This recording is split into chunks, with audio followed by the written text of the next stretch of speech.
You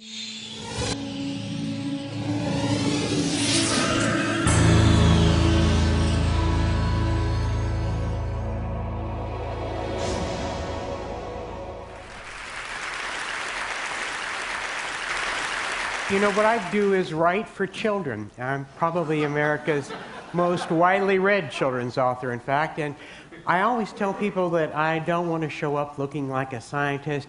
You can have me as a farmer or in leathers, and no one has ever chose farmer.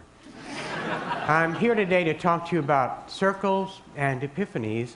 And you know, an epiphany is usually something you find that you drop someplace. You just got to go around the block to see it as an epiphany. That's a painting of a circle. A friend of mine did that. Richard Bolingbroke. It's the kind of complicated circle that I'm going to tell you about.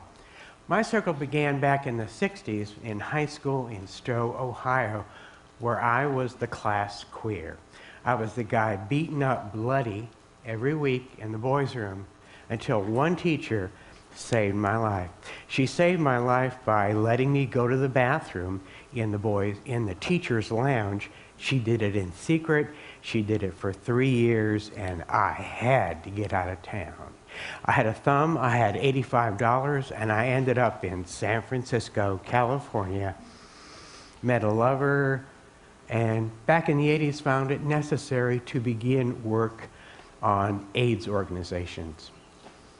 About 3 or 4 years ago, I got a phone call in the middle of the night from that teacher, Mrs. Poston, who said, "I need to see you.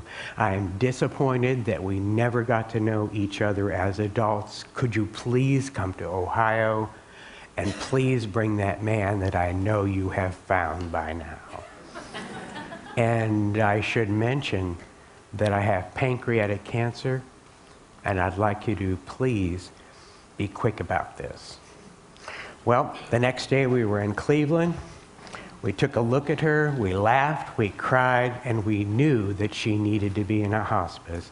We found her one, we got her there, and we took care of her and watched over her family because it was necessary. It's something we knew how to do.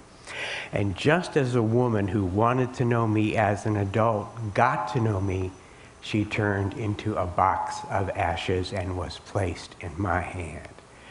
And what had happened was the circle had closed. It had become a circle.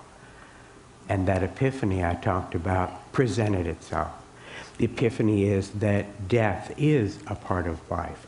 She saved my life. I and my partner saved hers. And you know, that part of life needs everything that the rest of life does. It needs truth and beauty, and I'm so happy it's been mentioned so much here today. It also needs,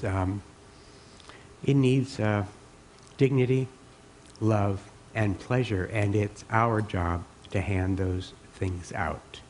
Thank you.